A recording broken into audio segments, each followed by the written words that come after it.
안녕하세요, 여러분. 오늘은 커뮤니티에서 소소하게 논란이 된 경찰 이야기를 한번 해볼까 합니다. 우선 기사를 읽어보면 길에 누워있는 주치자를 보더라도 신고를 자제해달라는 온라인 커뮤니티 글이 화제다. 경찰 소방 인력이 낭비되고 있다며 심야 범죄를 막기 위해 주치자 대응을 개선할 필요가 있다는 의견이 피력하자 누리꾼들 사이에서도 공공 인력의 부담이 과도하다는 지적이 제기됐다. 20일 블라인드에 따르면 취객이 보이면 신고하지 말고 못 본 척 해주면 안 되겠냐는 내용의 글이 올라왔다. 현직 경찰이라고 소개한 A씨는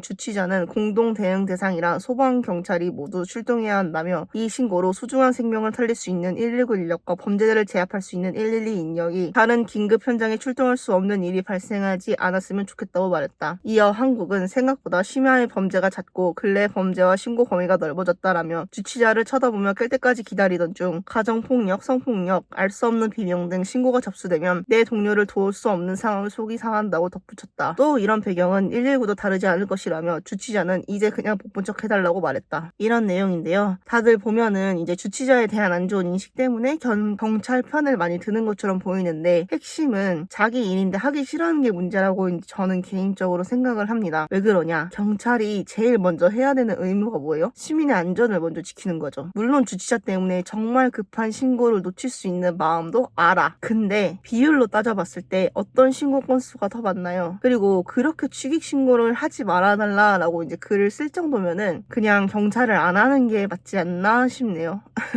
본인이 아니어도 하고 싶은 사람들은 많으니까 절이 싫으면 중이 떠나야지. 안 그렇습니까, 여러분? 그리고 그렇게 제도를 바꾸고 싶으면 이렇게 블라인드에 글을 쓰는 게 아니라 본인이 직접 국회에 가서 관련 법안을 통과시켜달라고 하는 게 더 낫지 않나라는 생각이 이제 드네요. 그리고 이제 제 지인 중에도 경찰 준비하는 애가 있었거든요. 근데 걔도 똑같은 이야기를 했어. 경찰들이 취객 상대하느라 힘든 거 생각해본 적 있냐면서 물어보더라고요, 저한테. 아니 근데 내가 경찰이야? 그걸 왜 신경 써야 돼? 라고 말하면서 경찰들이 본인 할 일을 본인이 안 하겠다고 얘기를 하는 거면은 직무유기 아니냐. 그리고 그냥 그만두면 되는 일 아니냐. 이렇게 얘기를 하면서 한번 말다툼을 한 기억이 있더랬죠. 하면서 이제 자기는 경찰이 되면은 그런 일을 안 할 거래. 그래서 어떻게 그런 일을 안 하냐. 가면은 다 먼저 파출소로 빠지는 거 아니야? 이게 물어봤죠. 나는 모르니까. 물어봤는데 자기는 경찰이 되면은 내부에 끈이 있어서 바로 내근직으로 꽂아준다고 그렇게 얘기를 했다. 뭐 이런 이야기를 하더라고요, 그 친구가. 근데 제일 중요한 게 뭐예요, 여러분? 일단 경찰 시험에 먼저 합격하는 게 제일 중요한 거 아닌가요? 뭐가 중요한지 모르나 봐. 하긴 그 멍청한 대가리로 어떻게 시험을 통과를 하겠어요, 여러분. 그쵸? 제가 왜 이렇게까지 이야기하나 싶죠? 어이없는 일화를 하나 이야기해드릴게. 이거 들으면은 얘가 얘를 이렇게 욕할 만하구나 하실 거예요. 하루는 갑자기 이제 카톡이 오는 거예요. 그 친구한테 주말 알바 중? 이러면서 갑자기 기분 전환하고 싶어서 카톡했어 뭐 이런 식으로 카톡이 왔어. 근데 나는 이때까지만 해도 얘한테 무슨 일이 났구나. 얘가 공부가 너무 힘들어가지고 이러는 건가 해서 걱정하는 마음이 100%였다? 걱정하는 마음이 100이었어요, 여러분. 근데 이게 서서히 깎여 나가지고 공부하다 현타 왔나? 공부 많이 힘들다던데 라는 이런 생각과 함께 차도 있으니까 야 그러면 그냥 드라이브나 하러 가자 라고 얘기를 하고 그래서 일 끝나고 차 끌고 걔네 집 가서 픽업해서 남산 갔다가 밥 안 먹다고 해가지고 돈가스 먹자 해서 맛도 뒤지게 없는 남산 돈가스 먹으면서 무슨 일 있냐고 물어봤지. 그랬더니 하는 말이 뭔지 아세요, 여러분? 같이 학원 다니는 애들이 있는데 지들끼리 얘랑 놀지 마라 쟤랑만 놀아라 이러면서 일진놀이 중이었나 봐요. 당연히 이제 그거 들으니까 갑자기 존나 열이 받더라고. 나는 아침 새 빠지게 가가지고 새벽부터 가가지고 일하고 와가지고 힘들어 죽겠는데 기분 안 좋다 그래가지고 기분 풀어주려고 나왔는데 얘 뭐하는 애지 싶었던 거지 나는. 근데 한다는 이야기가 지 학원 친구들이랑 어떻게 지내야 되니? 학원 친구들이랑 밖에서 만나서 놀기로 했는데 어떻게 애들을 봐야 될지 모르겠다가 걔 고민이었어요. 말이 되냐? 장난하냐? 그래서 듣다가 근데 지금 그거 걱정할 때가 아니라 공부해야 될 때 아니야? 라고 이제 물어보니까 맞는데 이러면서 이 문제를 해결을 안 하면 학원에서 같이 다닐 애가 없어. 나 혼자 밥 먹어야 된단 말이야. 이래. 샤갈 그냥 혼자 가서 밥 쳐 드세요.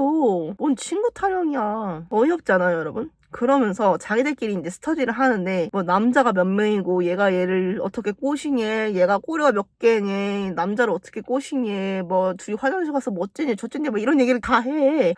근데 그러고 있길래 동태눈하고 이제 듣고 그래도 남산까지 왔으니까 걸어 올라갔다 왔다? 그리고 이제 집에 데려다 주고 와서 현타가 존나 오는 거예요, 여러분. 당분간 이 친구를 멀리 해야겠다라고 이제 생각을 하면서 왜 전환길 쌤이 그렇게 섹터디 하지 마라. 그 얘기를 했는지 내가 바로 이해가 됐던 거지 그때. 도대체 몇 수 앞을 내다보신 겁니까? 그래서 그 친구를 당분간 멀리 하다가 손절을 치게 됐죠. 손절을 하게 된 계기가 이게 아니긴 한데 무수히 많은 이유 중에 하나였답니다.